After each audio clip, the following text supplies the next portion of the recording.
And we are live. Oh, it's so pretty. Hi, all you it's so good. Hi, all you BC WrestlePod nerds out there, and welcome to another, the very first ever live rendition of Los Lobos de la Lucha, your weekly CMLL review show here at the BC WrestlePod. I am one of your hosts, Mikey, also known as El Jefe, and joining me this lovely evening is one of my other co-hosts. You know him, you love him, El Bunzador the Second. Hello, my friend. How are you? Saludos, mi gente. How are we tonight? I'm doing good. I'm great. I'm excited to talk about some lucha libre. I have watched so much wrestling since Friday that my brain thinks I'm a week ahead. So, like, I literally was like, Atlantis Jr. and Kyle Fletcher was only what? So. 5 days ago. Yeah, but so much has happened since then. But that's beside the point. A lot of good stuff, which I'm excited to get into. Unfortunately, we are down a co-host. Papa Oso himself, Will, unfortunately cannot be here. He is recovering from other things, so he's taking a night off. So speedy recovery to Will, and he hopefully will be back next week. We love you, and we cannot wait for you to return. So we are going to be doing a couple of things differently here for this live rendition because, like a group project, we decided to spread out the homework, and everybody was responsible for other things. El Bunzador over here did the extra credit because he watched everything. Yeah. So he's going to help lead this conversation. I watched most of the things, but I also caught some of the matches from other things. Shout out to CMLL for doing the quickly recap versions of matches, which is very fantastic. Yep. So, but before we get into all that goodness, some housekeeping. Follow us all over the social medias: Facebook, Instagram, Twitter, TikTok, Threads, at BC WrestlePod, Next Level, at BC WrestlePod as well. We have a YouTube channel, a Patreon. We have merchandise on Teespring. You can find all that out in our bios and the link below. So you should probably go ahead and do that.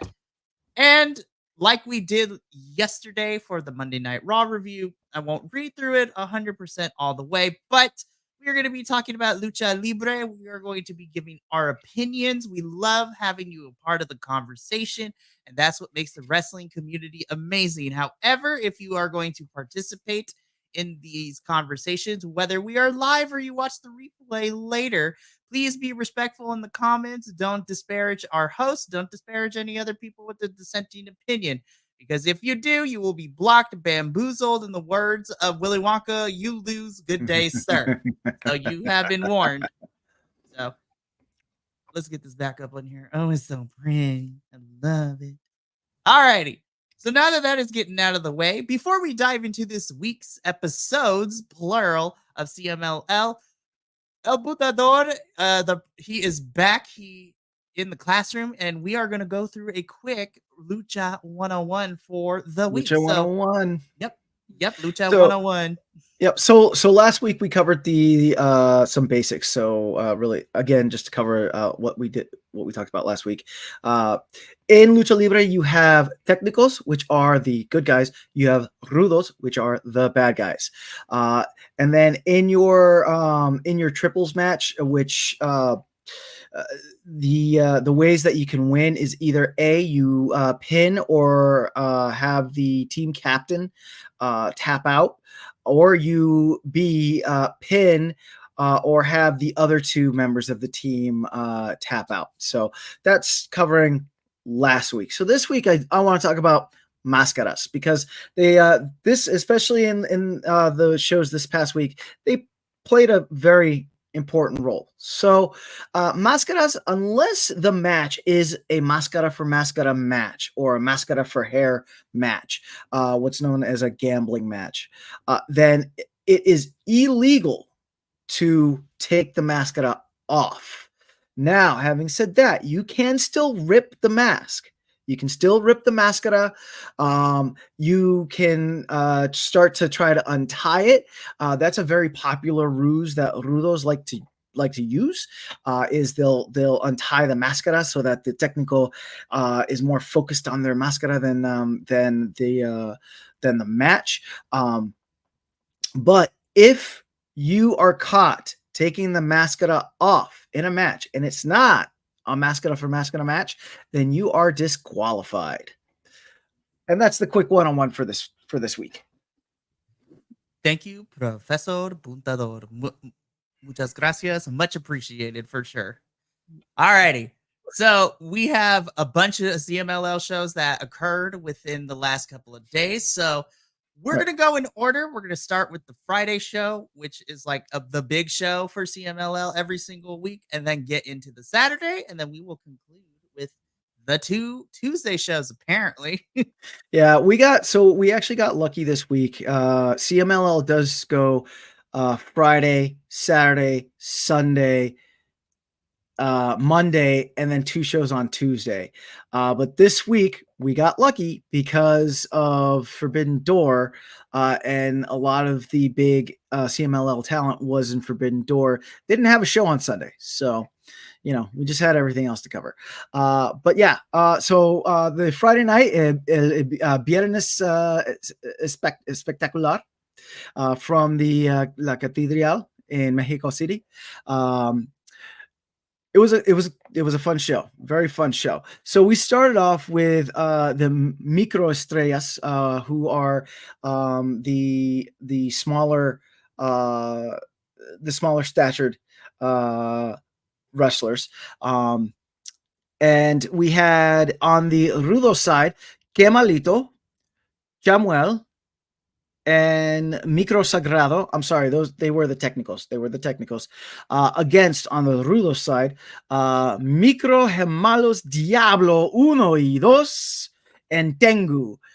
It was a fun match. And this can be a conversation for another day, but I thoroughly enjoy that they have the microestrellas wrestling, and it's wrestling. It's not a sideshow. It's not like the old school, like we're doing this as a gimmick type thing. It's none of that. It is an actual division in CMLL. And these individuals, they wrestle, and they wrestle their hearts out. So the technicals ended up winning. Kemalito, Chamuel, and Micro Sagrado. They got the W. And we'll go from there. Our next match was Vegas and Raider versus Max Star and Futuro. Vegas and Raider are your Rudos in this match. And then you had Max Star and Futuro were your Technicals. So the first pin, which I have not seen this in, I can honestly say, years. The Technicals got the first pinfall, or I should say the first win for the first round through count out. And it was very well done because I believe it was Futuro, he pinned Vegas, and then Raider was outside of the ring, and they actually employed a tactic of just every time Raider tried to come back into the ring, they would just push him out until he got counted out. So your Technicals got the first win. The second win, the second pin, El Caída Segundo, was the Rudos. Although I will say that Max Star was just on fire with his maneuvers. It was just ridiculous. I mean, seeing someone do a Hurricane Rata when they get a running start is impressive. This guy was doing it just off of just jumping up and doing it. So it was fantastic. But as I said, the Caída, or the second fall, if you will, went to the Rudos. And the third fall also went to the Rudos as well. Raider, again, he just came out with some crazy moves at the end there to get that final fall, that final pinfall. Very exciting second match for the night. Led us straight to the Amazonas of CMLL, and the Amazonas are your women's division. And in this Amazonas match, you had Persephone, our hero. We stand for her, Stephanie Vaquer, and a fellow Boricua, Xerxes. They are your rudos for the night, and they weren't against Scotty, Juvia, and Tessa Blanchard. And Tessa Blanchard is from North Carolina. She is, I don't know if she's doing a stint down CMLL or that's going to be her home promotion, but if she comes up to the States, definitely watch out because she's very impressive. So your first pinfall went to the Rudos, the second to the Technicals. It was the second fall was actually pretty fast and came when Scotty did a just ridiculous power bomb onto Stephanie Vaquer for that second fall. But then the third fall was won by the Rudos.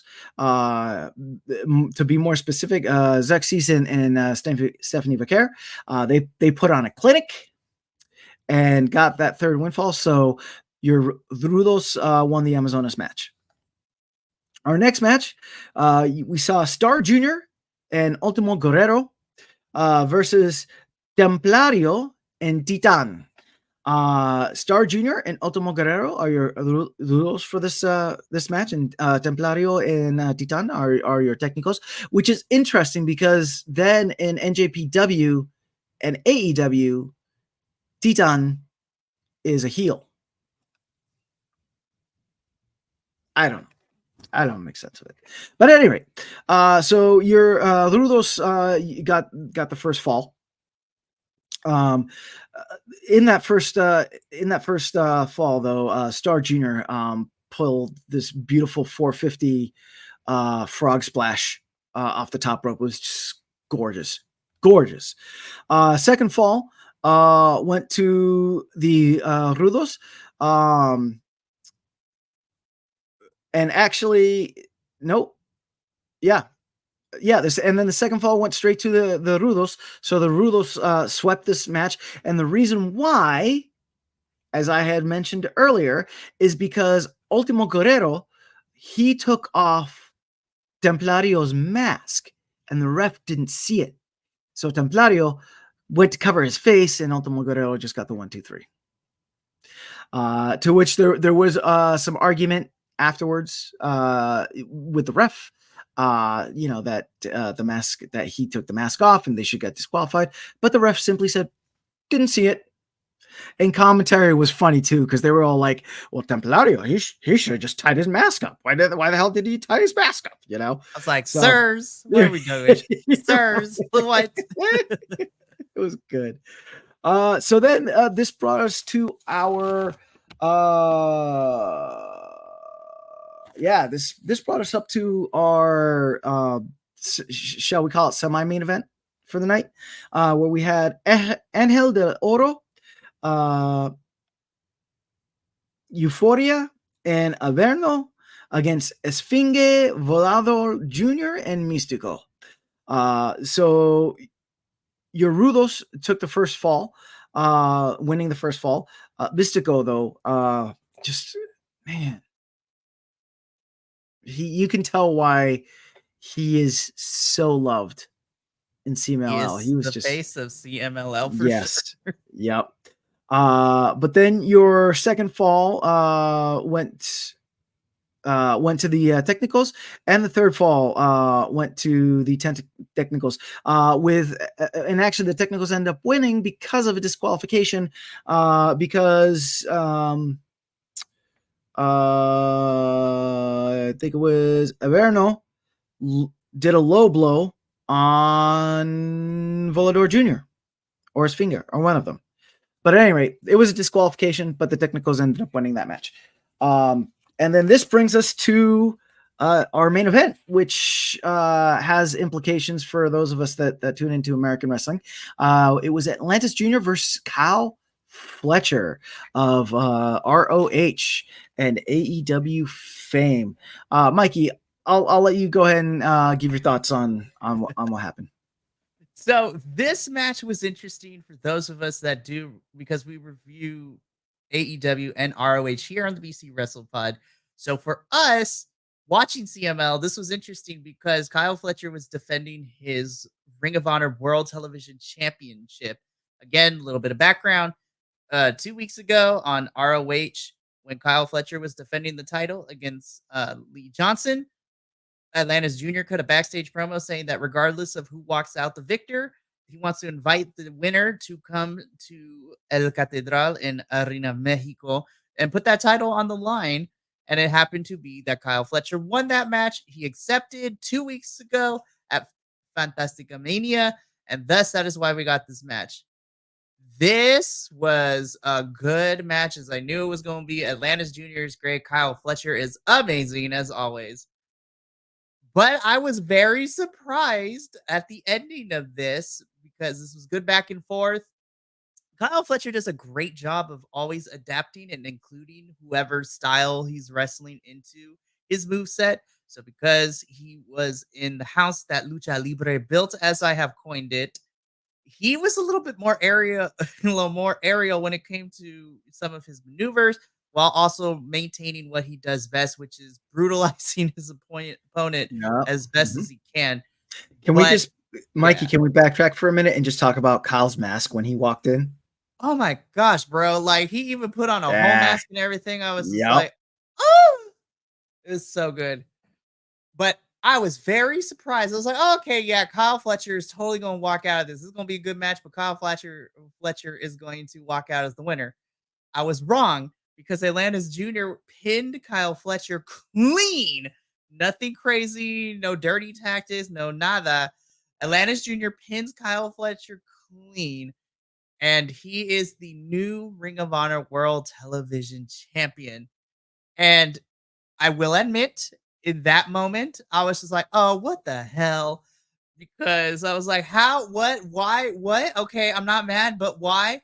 But then it got made very clear at Forbidden Door why this happened. I'm like, oh, okay, that makes a lot of sense because we're going to have this conglomerate, if you will, of all the AEW universe like companies that work together. So CMLL, AEW, New Japan, Stardom, Ring of Honor are all combining together for a big show in January called Wrestle Dynasty. I'm like, okay, so we're getting all these talents across all these shows. I'm cool with that. That's awesome.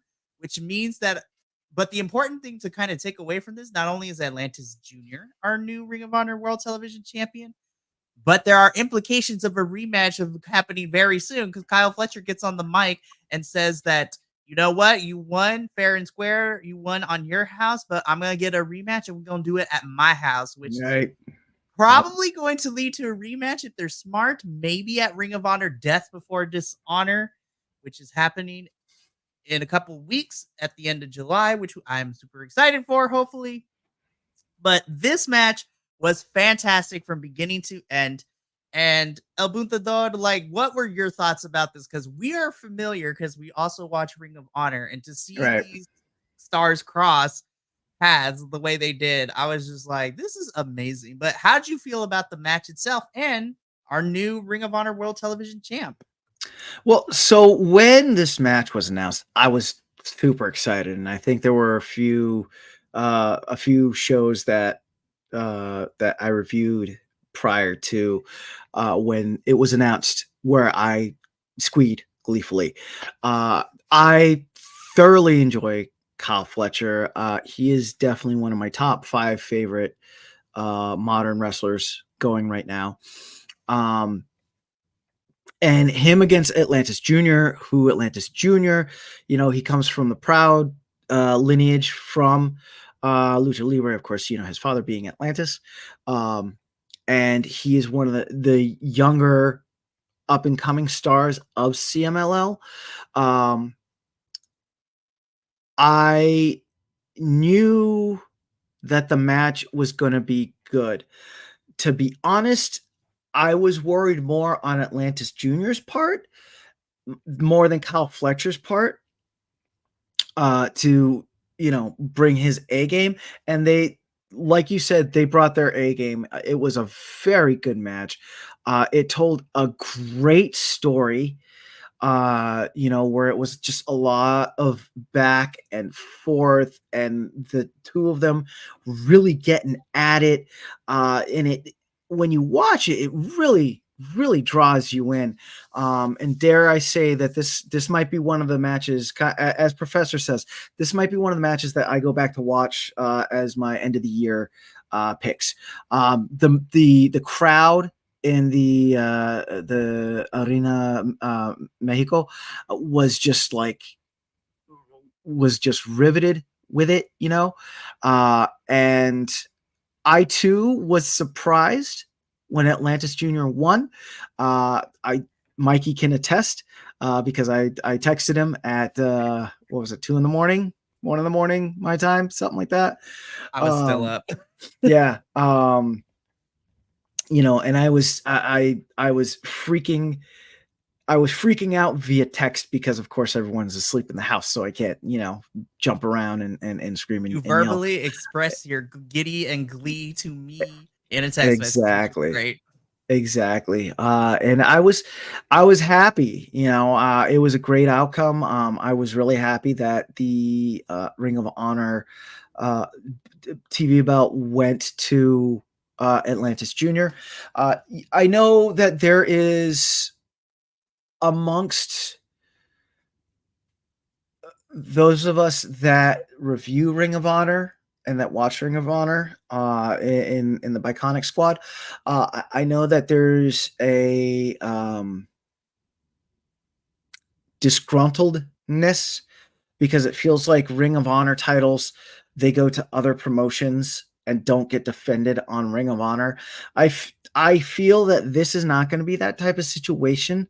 I feel that Atlantis Jr. will be defending the Ring of Honor TV title often on Ring of Honor. But the one thing that I feel is the most important is that this brings a lot of outside of the U.S. attention to the Ring of Honor TV belt, which now I don't know what the backstage business dealing is with AEW, Tony Khan, and CMLL, and Stardom, and New Japan, and all these other, promotions. But if we are going to do a thing where we're going to have Stardom stars come on to AEW, we're going to have CMLL stars go to NJPW, and belts are going to be here, there, and everywhere. Let's get some of these belts outside of the US. I mean, heck, like a world championship actually being shared around the world, like that's crazy. You know what I mean? So yeah, that's those are my thoughts on Kyle Fletcher, Atlantis Jr. And Kyle Fletcher didn't miss a beat, because he went on Forbidden Door and beat the crap out of Serpentico. So he murderized poor Serpentico on our screen. But he was not the only, Tony Khan Cinematic Universe star to make an appearance on this Friday show. Because El Butador, Místico is the poster boy for CMLL. He is the John Cena, if you will. He is the face for CMLL.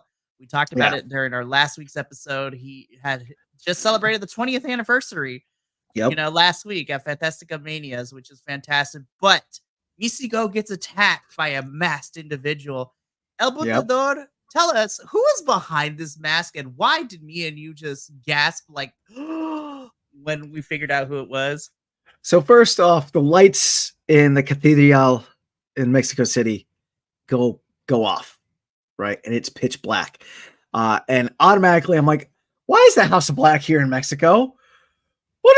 What's going on? Right? But no, the lights come on, and this individual's wearing a Mystico mask, and he cheap shots Mystico and beats him up. And it's Lionheart Chris Jericho. What?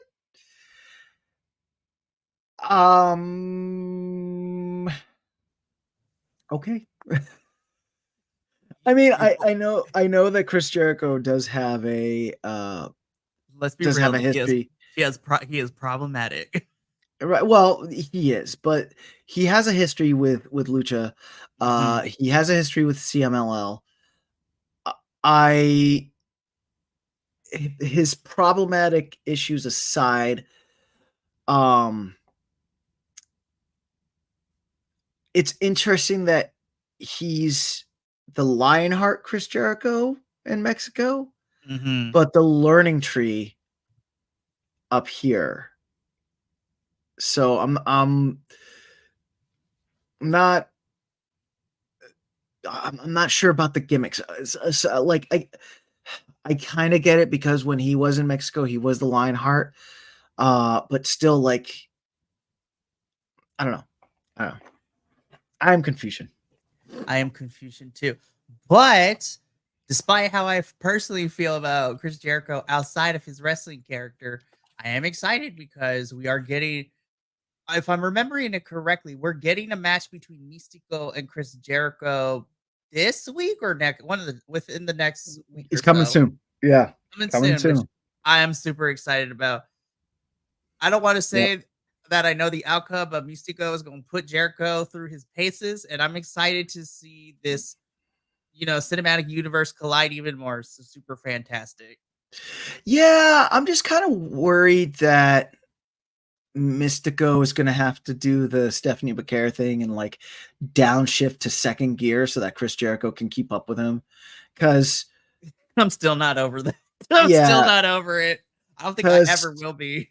I mean, the U.S. audience got a taste of Mystico in Forbidden Door, right? That should have been on the main card. Yes.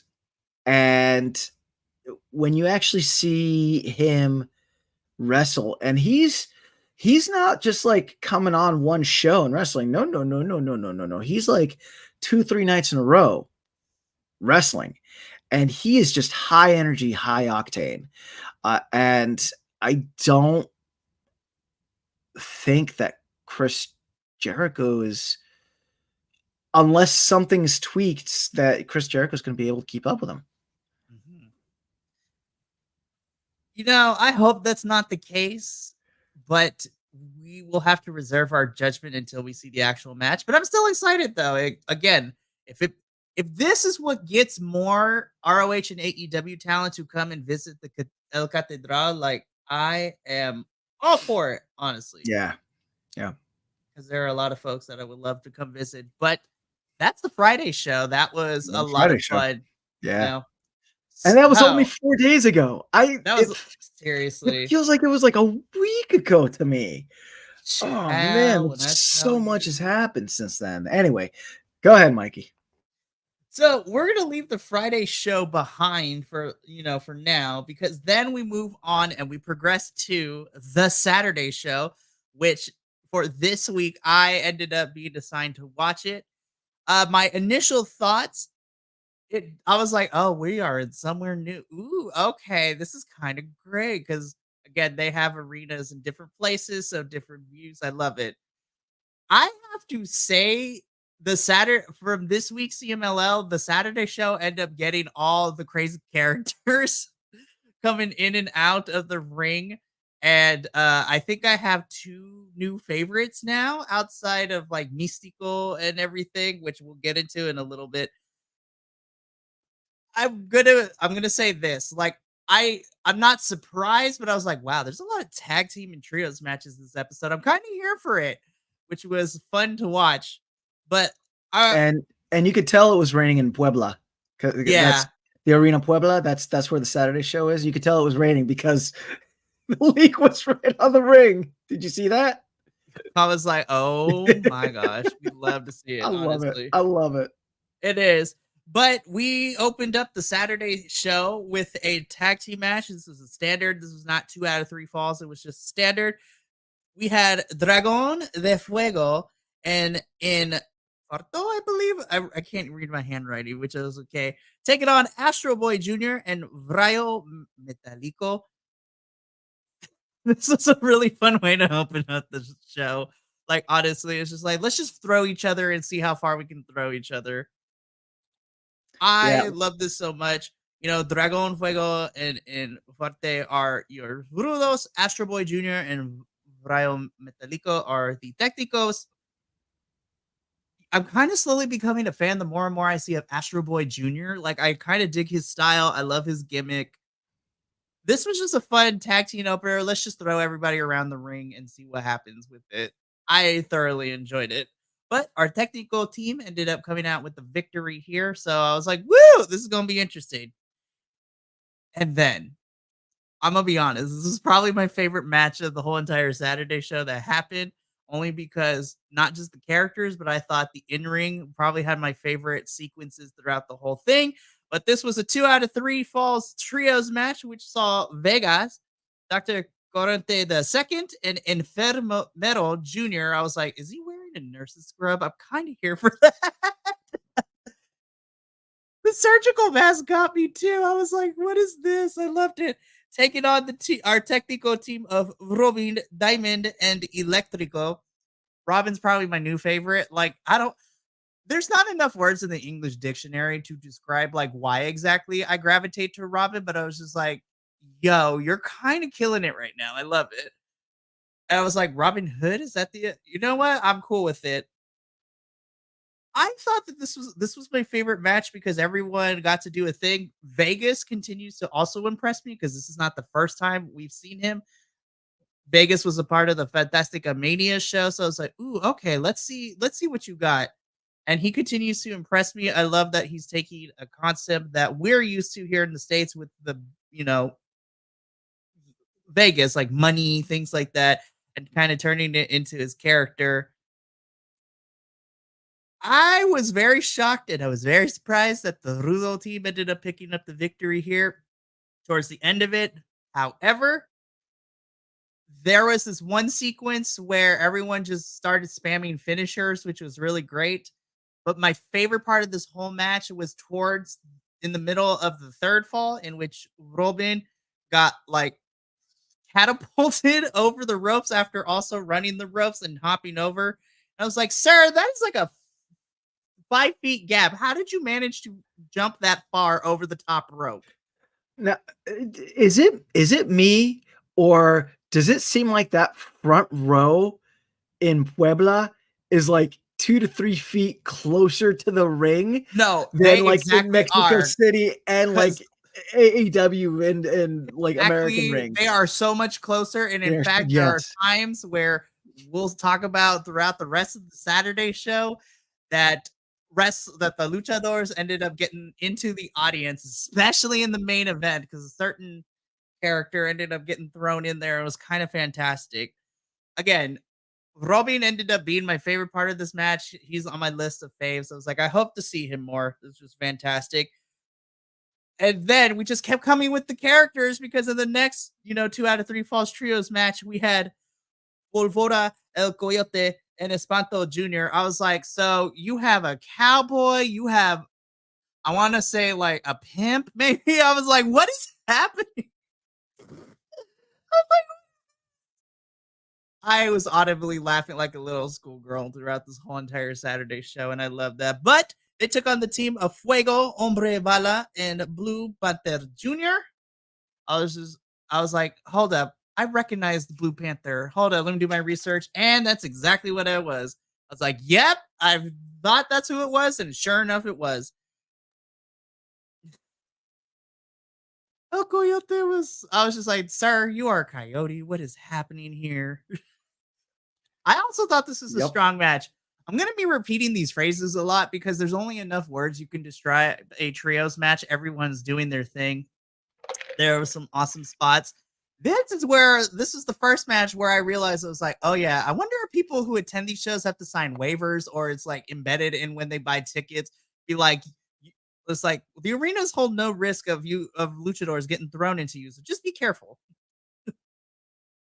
But Again, I thought this was a fantastic match. Our team of Polvoro, El Coyote, and Espanto Jr. end up taking the win here.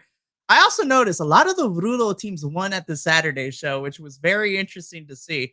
Because Yes. again, it's me dismantling my view of wrestling as it pertains to mostly watching Western American wrestling and kind of transitioning into lucha libre, which is not that hard for me because given the fact that, melanated, it's easy for me to understand how lucha libre works. Right. But I will say it's a learning curve, but not in a bad way for me to kind of get this mindset, especially only just really diving deep into it, being aware of the things beforehand, but now being immersed in this world, kind of changing my perspective, which I actually love. That's another bonus about doing this that introduces me to styles that I normally wouldn't watch. So after that match, another 2 out of 3 false trios match. We have Gemelo Diablo the first, Gemelo Diablo the second, and Sagrado. So you have your Team Dark, if you will, Team Yep. Spoopy, taking on the team of Spoopy team, taking on the team of Volcano, Star Black, and Dark Panther. I was like, I wonder if they're cousins. I always love those weird things. Again, this was a fun 2 out of 3 falls match. Volcano, Star Black, and Dark Panther ended up winning here. Dark Panther is tall as hell, and for him Yeah, he to is. fly and do the flips that Yup. he does, I'm just like, I always applaud the really tall individuals because I'm like, I know that rotation, the margin for error is like next to none. Right. Yup. Yup. But Volcano, Star Black, and Dark Panther end up winning. And then in a rare brief moment in our semi-main event, it was a singles match with a 10-minute time limit. Yes, the match Relampago, the lightning match. The lightning match. Which, by the way, this is where I almost texted Adolfo when I was watching this late Saturday night. I wanted to text him. I was like, I need every single wrestling company in America to put a timer on the screen because that's what blew my mind. Is the fact that now, like, the match itself was fantastic, but my mind was blown more by the fact that we had an actual counting timer on the screen. Yep, and they were sticking to it. Yeah, they were sticking to it too. I was just like, it is not that hard, America. I'm not saying that production value in Mexico is not bad. Like, there's some good production here, but like, if CMLL could put a timer on there, I'm looking at you, Ring of Honor. You can put a timer on our proving ground matches. Like, what is this? This is ridiculous. But this was a really fun match. We had Zantoken Jr. and Euphoria. The first thing that I wrote down for my notes during Zantoken Jr.'s entrance, I'm like, we have a Lucha Libre pirate? All right! Yes. Yep. Doesn't he look like he belongs in One Piece though? Let me just say this. Like El Buntador talked about like how sacred the masks were. I also want to briefly touch upon like just the whole outfit for each Lucha Libre and how they're fully dedicated to these characters because we have a pirate gimmick for a luchador. And I'm looking at this match. It's like, hold up. He has an actual eye patch sewn into his mask. So he's really looking through one eye. And then the other one is just a mesh. I was just like, that is dedication. Yep. This is great and fantastic. I was like, this was great. Euphoria ends up winning this match. But again, I was just like looking at the clock. I'm like, oh, are they actually going to reach the time limit? Like, who's going to win? Again, I was like, I need all our speed matches in the United States or anything that has a time limit. Put the timer on the screen. Yeah, even like small, like in the corner, you know. Just like put a little text box. It's not that hard. But then we get into our main event in which I was introduced to my other favorite person. But in another 2 out of 3 false trios match in our main event, we had this is just a character show and I loved it. We had Mephisto, Duca Jr., and probably one of my favorite characters just for how ridiculous it is, but I love it. Barbaro Cavernario. I was like, yes, sir, the barbarian, yes. Sir, yep. I was just like, what in the Fred Flintstone is this? Did you see him come out with the bone? Again, full commitment to character here. And I'm just sitting here laughing my ass off half the time. I was just like, oh my gosh. But see, I don't know if it's a cultural thing or just like a Western viewpoint thing. But like when I watch wrestling, especially in our Western counterparts here in the States, not to say that there's no dignity between these lucha libre characters, but they lean into it more than They like do. Yeah, they characters do. in the other companies here in the States, and they're just full on. And I love that. I was like, yeah, but in a weird way, I have respect for this here in Lucha Libre than if one of our American, companies were going to try to do this character, because those kinds of characters and leaning into the campiness of wrestling is always treated as a joke, which is a Mhm. topic for a whole nother show. But Right. I love that the crowd just buys into the Oh, ridiculousness, yeah. but like in a Yeah. fun way and in a Yep. respectful way, I guess is the best way to put it. Yeah, Like, yeah. I love it, and they suspend their disbelief. They don't. I don't see CMLL fans arguing with people on the internet, like. Nope. But Nope. that was just one team, and then we get the other team. So our technical team of Titan, who's pulling double duty, Yes, he is. like trap making the rounds. Star Junior, and probably the second other person that I ended up loving and I want to see more of is Flip Gordon, just because the name. Flip, flip, flip. Yep. I really and especially on the Tuesday show, I love how he's leaning into this GI Joe military character. Yeah.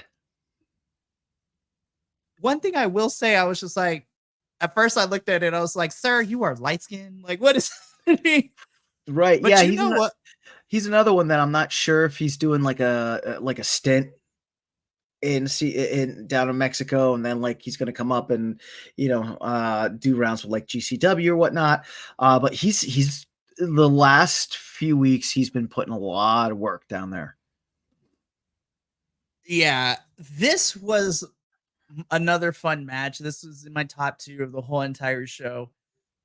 Flip Gordon just surprised me a heck of a lot because not all how do I put this? He does like your typical lucha libre, but there's also shades of like Matt Seidel in the way Yes. that he is Mhm. acrobatic and uses aerial combat in the middle of the match as well. Barbaro getting thrown into the audience was a highlight for me. Like he full on almost cannonballed into the crowd, which was fantastic. And then he had the bone was it killed me. Unfortunately, because now I'm a fan of Flip, so I'm anti everybody else. But our Rudo team picked up the win here. Yep. But it seems that Barbaro and Flip Gordon have beef, which I love. I love me Yes. some good fights. And from everything that transpired this whole entire week for CMLL, it seems that Barbaro and Flip are going to be going at it in some capacity in the next couple weeks.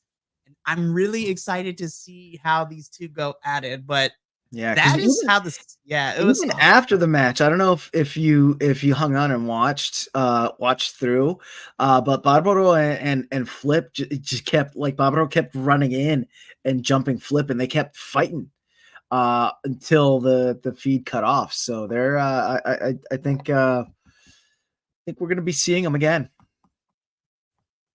I'm looking forward to that match.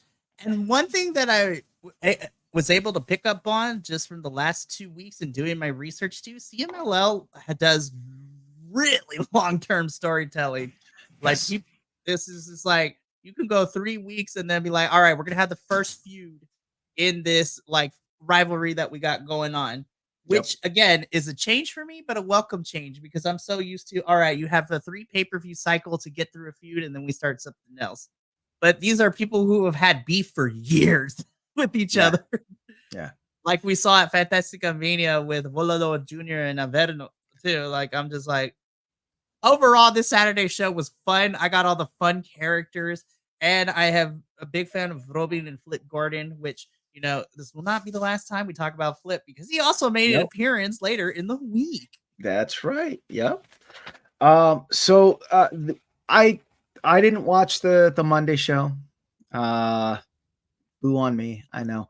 But on Tuesday, there's actually 2 shows.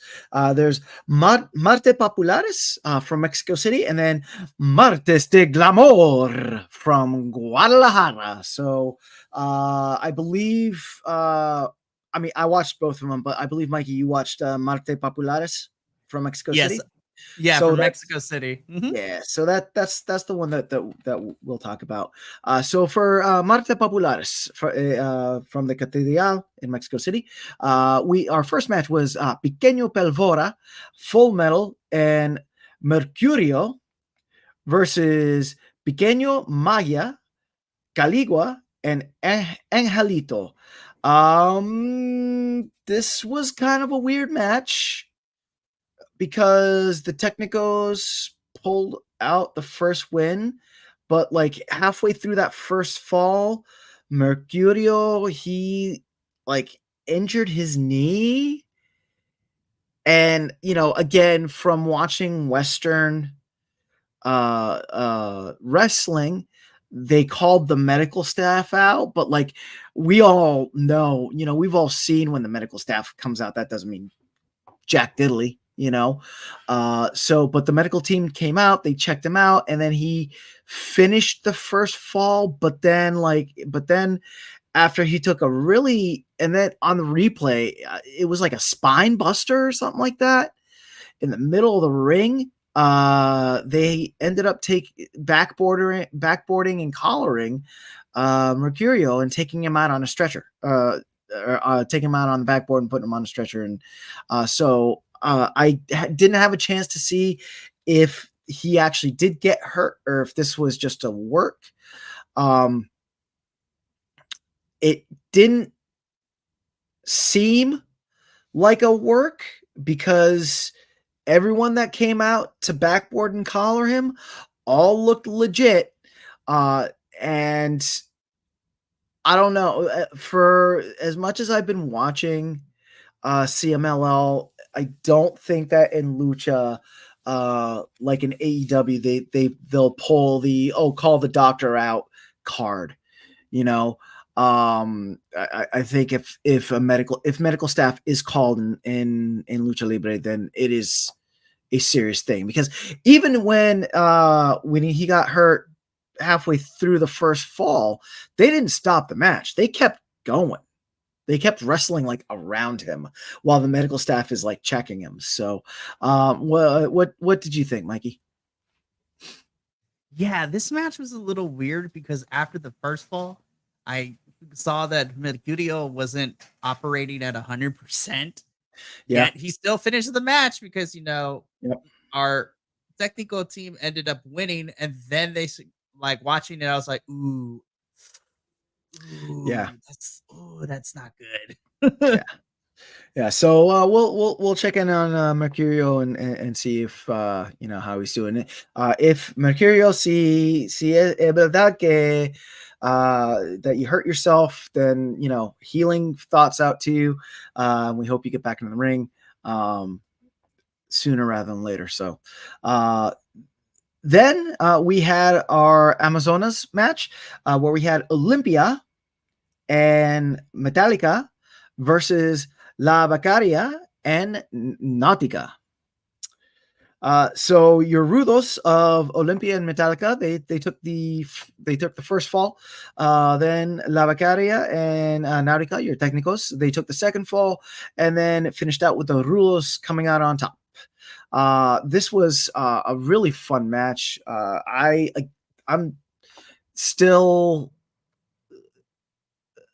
I'm thoroughly impressed by the women's division, the Amazonas, in CMLL and in Lucha Libre. They put a lot of work in, and man, when they hit, they hit. There's no soft, like, there's no soft touch. It's like it's hard hitting. So because some of those power bombs that Olympia was dropping was just ridiculous. So what'd you think, Mikey? Well, first and foremost, I immediately love just the presentation and just how powerful Metallica is. Yes. Like, I love her already. It's fantastic.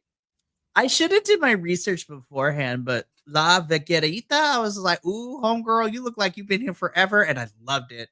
Yep. I love it because, again, something that I'm noticing too is that the difference between here and CMLL and what we're used to seeing here in the States, it seems that CMLL doesn't really put a age limit onto when wrestlers are done in terms of like how far Yeah. their career can go. And again, I should have did my research because I don't want to talk out of my butt, so to speak, of how old La Vaquerita is. But she gives me experience, and she, seems to have been in this business for a very long time. And I'm just like, I love that she's continuing to wrestle. I really, really do. But yeah, Metallica and Olympia, I was just like, I don't want to get on their bad side, but also sit on me, please. What? Yeah, What do the kids so say good. nowadays? Go ahead and step on me, mommy, or whatever. Step on me, senpai. Yeah, step on me, senpai. Yeah, definitely. Oh my goodness. Yeah, so yeah, it was a really, really good Amazona match, which brought us to our next match, which we saw the Indestructibles. I know I just killed that, and I apologize. But it was El Cholo, Disturbio, and Apocalyptis versus Hombre Bala Jr., Futuro, and Max Star. And this was another great Rudos Technico bout. Your Rudos end up with the first fall with a triple tap out, which I thought was really cool. How they positioned everyone in the middle of the ring for that tap out, and then it was the Technicals winning the second and third falls. So Futuro and Max Star yet again, just like I don't think They gravity don't applies to them. miss. Yeah. I don't think gravity applies to them. Isaac Newton's laws of gravity do not apply to them. Nope. Like, Nope. First and foremost, while I was watching this, I had to pause because I was laughing so hard. I was like, "Oh my gosh, his name is Cholo." Okay, this is kind Yes. of great. El Cholo, yeah. El Cholo. I love this kind of interpretation. It's like, oh, they look like bikers, but I kind of want to be their friends. I don't know. Yeah, they give off the old WWF nasty boy vibes. Yep. And I'm here for it. I'm so here for it. It's like a mix between WWF Nasty Boys and like Robert Rodriguez, like Troublemaker Studio movie, like all mixed into one. And you got these guys, and Good reference point. Yeah, and they're this is not the first time I've seen them wrestle. They're just genuinely fun to watch, especially as Rulos, because they pull all the cheap tricks, and they love it. They love it. So, yep. So then this brings us to our. I'm sorry. Yeah. Yep. Go ahead. The only other thing I was going to say is afterwards, because we are building up to this Arena Mexico and Arena Guadalajara show happening later in the summer. And, we have Team Technico get on the mic and basically lay out the challenge for, they want the belts. For the belt. So I was just like, ooh, if we get a championship match during the summer, heck yes, I'm in. Right? Which it's another subtle difference between CMLL and Western American wrestling is that champions aren't always defending their belts. Champions will come out just to wrestle, which is great. But that's quick divergence. Now going back. So then our next match was actually our match Relampago, our lightning match, which was Magia Blanca versus Fugaz. Magia Blanca is your Rudo in this match. And we see Magia Blanca, he picks up the win by making Fugaz tap out. And yeah, I agree with Mikey. Western American wrestling shows should adapt that timer in the corner. It doesn't have to be as big as they put it in CMLL, but that definitely adds to the match. Seeing those seconds like tick down, and the dude is sitting there and he's like showboating, and you're like, would you get on top of him. What are you doing? You know. As a matter of fact, there I believe it was 3 Saturdays ago. There was a match, Relampago, where it was Azúcar Romero was in it, and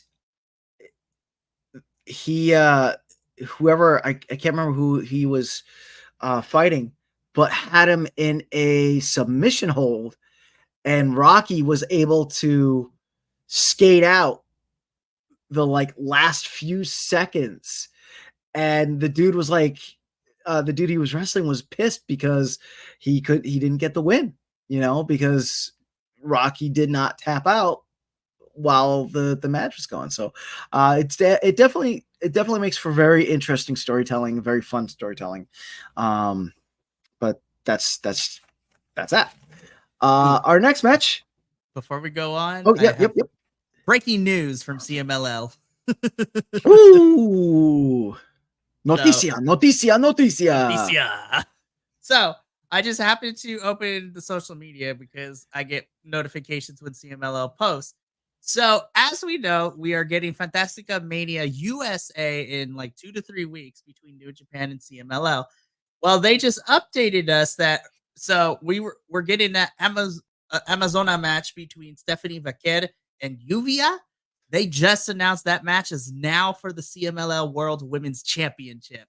Ooh, and we're gonna do a championship match, and Stephanie's putting that title on the line. Let's go! Sorry. Wow. Okay. Now I'm even more excited. We were gonna watch it anyways, but now we got a championship match. I'm like, Stephanie's gonna kill her, or maybe who knows? I mean, yeah, fair. Like, but I don't know, because Stephanie put a hurt on Catalina, and Catalina put up a good fight. But that's neither here nor there. We're talking about for a couple weeks. Tune in for that review. Yeah, we got this promo next, though. I know, right? Quickly. Right. So our next match, we had Akuma, Zandakan Jr., our pirate, and Mephisto versus Star Black, Valiente, and Flip Gordon. His G.I. Joe inspired t-shirt. I want one of those. Yeah, but before we talk about Flip Gordon and his G.I. Joe t-shirt, can we talk about Holy Front Handspring Star Black when you enter the ring? Bro, holy crap. He's fully around the center of the ring, like nonstop. Sir, man. I can barely get out of my chair without, my knees cracking. Like, what is happening? Right? So our first fall went to our Rudos, and then our Técnicos pick up the second and third fall. So the Técnicos end up winning. I want to send a shout out to Flip Gordon and Star Black for doing a beautiful to get the final 1, 2, 3. They both did a quasi synchronized where Flip did a 450 and then Star Black did a backwards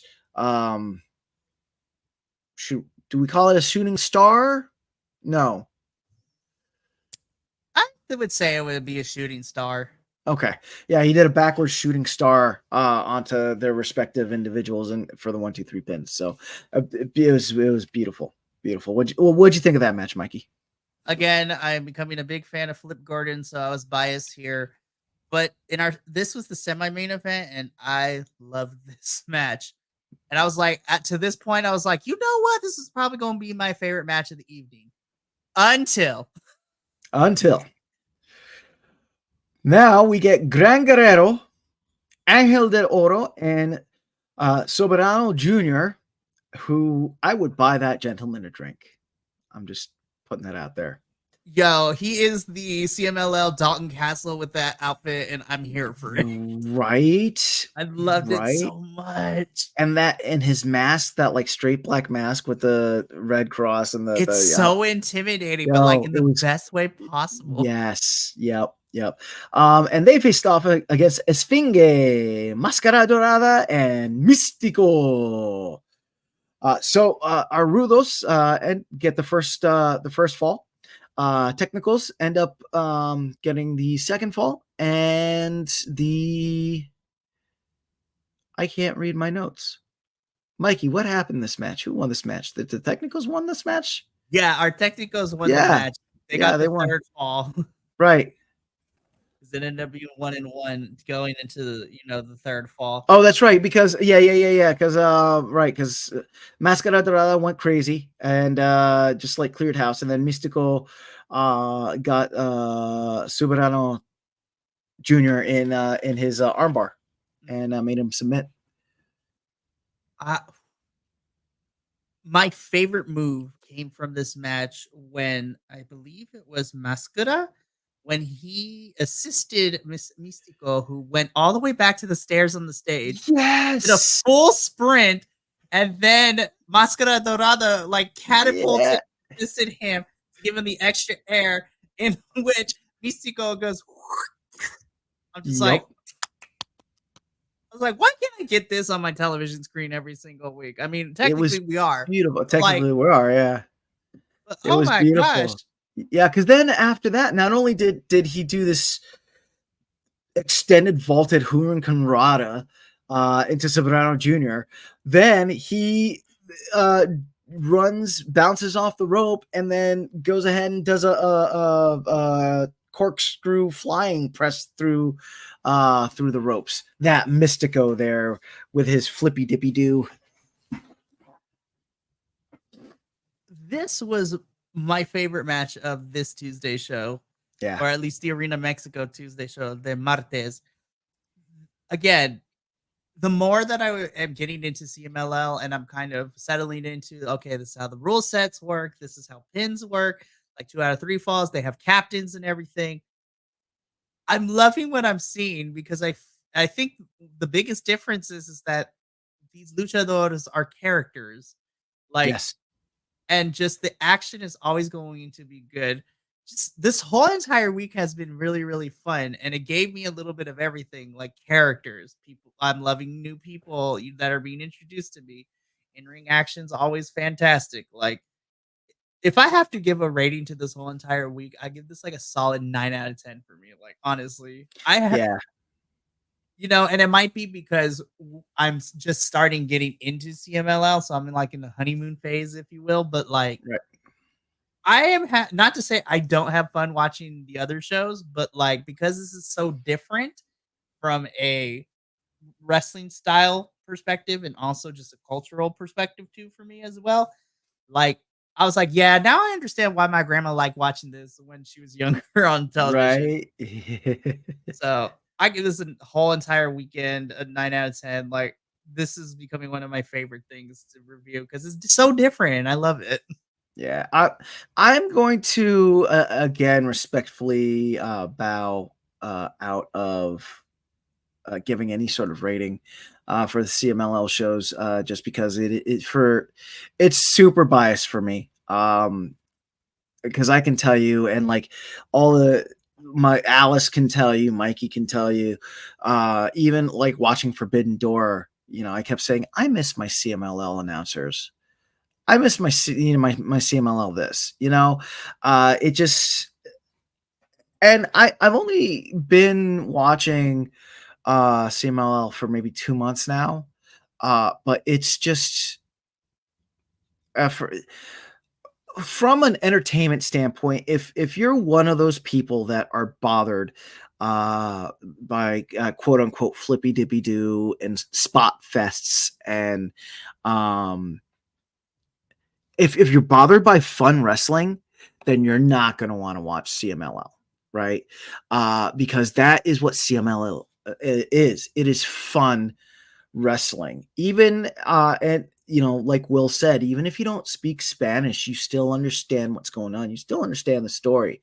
Your bad guys act bad. Your good guys act good. And it's a fight between good and bad. And the story's told through the violence, through the wrestling, and I just find it really entertaining, like for the past few weeks I've just been binging it, So I feel kind of like you said, Mikey. I feel like I might be in a bit of a honeymoon phase here. So I do want to. Yeah, most all wrestling fans hate fun. It's so true. But yeah, I love it. So I'm gonna step away from Right. giving any rating. Yeah, most Shout out to the professor for staying up and watching us. Thank you. right. Thank you. But I will say, if you do like fun wrestling, don't let the Spanish scare you away. Watch CMLL, watch Lucha Libre. If you are a fan of wrestling, if you're a fan of fun wrestling, you will enjoy it, and you don't have to speak Spanish to understand what's going on. So Absolutely not. yeah, so And that's that. yeah, this was a fun show, El Yeah. Mundo. Like, I'm so happy to be able to do this with you. Yeah, and I it's just heating up because we have the torneo. We have this tournament coming up. The Yeah, Buckle, I think, or something like yeah, that. the torneo platinum or something The like that. platinum tournament, yeah. Yeah, the platinum tournament coming up. We have the Mexico City versus Guadalajara coming up. So we got it's just a lot of fun stuff. Professor's throwing shade, Yeah, which, we go. me and him will talk about that later. But Right. yeah, we got a whole tournament coming up like in the next couple of weeks over Yep. 3 different shows. And then all the people involved is like, yo, this is going to be great. Like, I'm Yep. here for it. Yep. Excited. Well, yeah, I am. But unfortunately, that is it for this week's CMLL review. But I am looking forward to all the stuff that's happening next week. I mean, it's going to be fantastic. But that's going to be it for this week's episode of Los Lobos de la Lucha. We will be returning next week, same time, same place. Hopefully, we will have our third co host joining us. But until then, from us here and the rest of the BC Wrestle Pod hosts, remember, take care of yourself, love one another, stay iconic. More importantly than anything, you deserve to finish your story. So until next week, sayonara, see you later, and adios. Billy Stark's outro. Bleh.